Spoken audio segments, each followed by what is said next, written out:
सिद्धि की शादी के बाद वो ससुराल चली जाती है। पीछे रह जाती है भाभी रानी। सिद्धि के ससुराल जाते ही भाभी कहती है, अरे वाह जी वाह, सारे कपड़े मेरे। हाय रे पैंट, अरे वाह वाह, मजा आ जाएगा। अरे ये सिद्धि की अलमारी के सामने खड़े होकर क्या बड़बड़ा रही है? जाकर देख मेहमानों को विदाई की मिठाई मिली कि नहीं। अब हाँ माँ जी, क्यों नहीं, लेकिन पहले कपड़े तो बदल लूं। अब रानी आ जाती है सिद्धि के उन कपड़ों में जो वो ससुराल जाने से पहले घर छोड़ जाती है।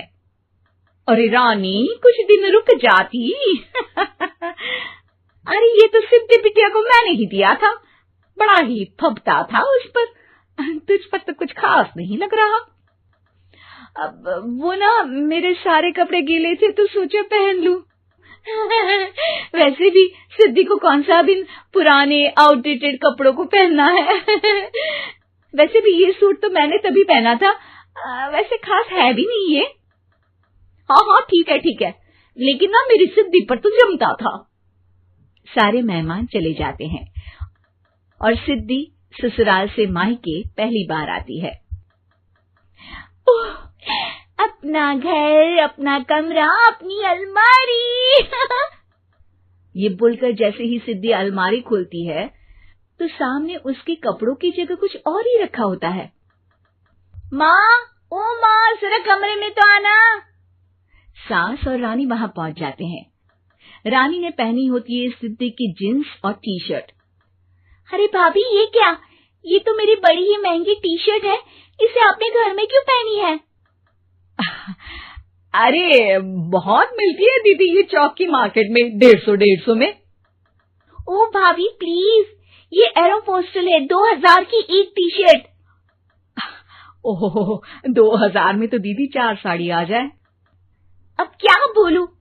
भाभी, ये मेरी अलमारी में छोटू के कपड़े, तो मेरे कपड़े कहाँ हैं?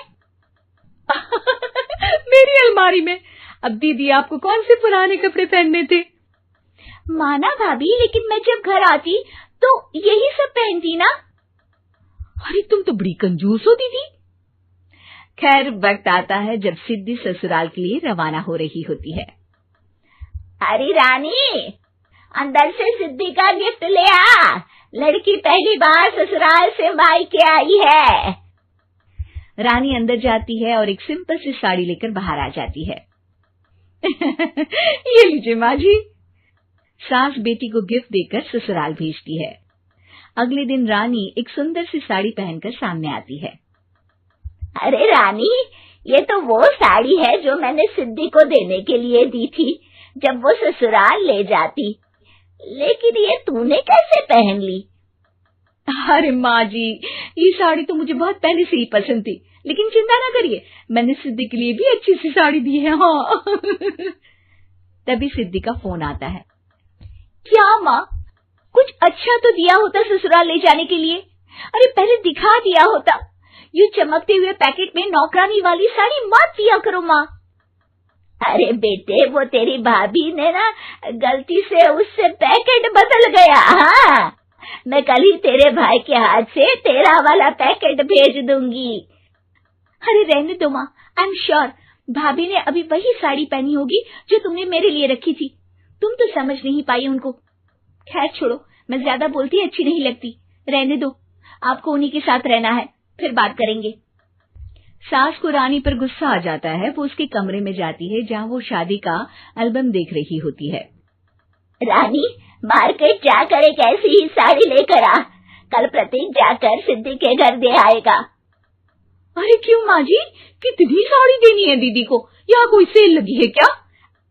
अरे चुप कर, मेरे बेटी के हिस्से की साड़ी खुद पहन ली, अब ज्यादा ज्ञान बांट रही है। एक दिन सिद्धि का फोन आता है। माँ, मेरी सास ने आप सबको खाने पर बुलाया है। सारे लोग सिद्धि के ससुराल पहुंचते हैं। खाना खाकर वो लोग निकल रहे होते हैं कि सिद्धि की सास सभी को गिफ्ट देती है। अरे बहन जी, बेटी के घर का खाना खा लिया, यही बहुत है जो आप ऊपर से गिफ्ट भी दे रही है। अरे बहन जी, आप भी कहाँ इन बातों पर विश्वास कर रही हैं।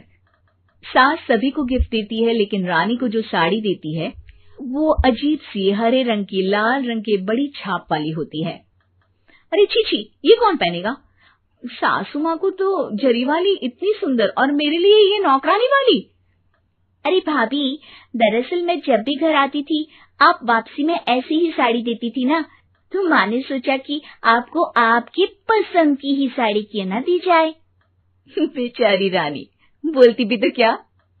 सिद्धि और सास रानी का चेहरा देखकर हंसने लगती है, तो रानी समझ जाती है कि अपने ही बिछाए जाल में वो फंस चुकी है।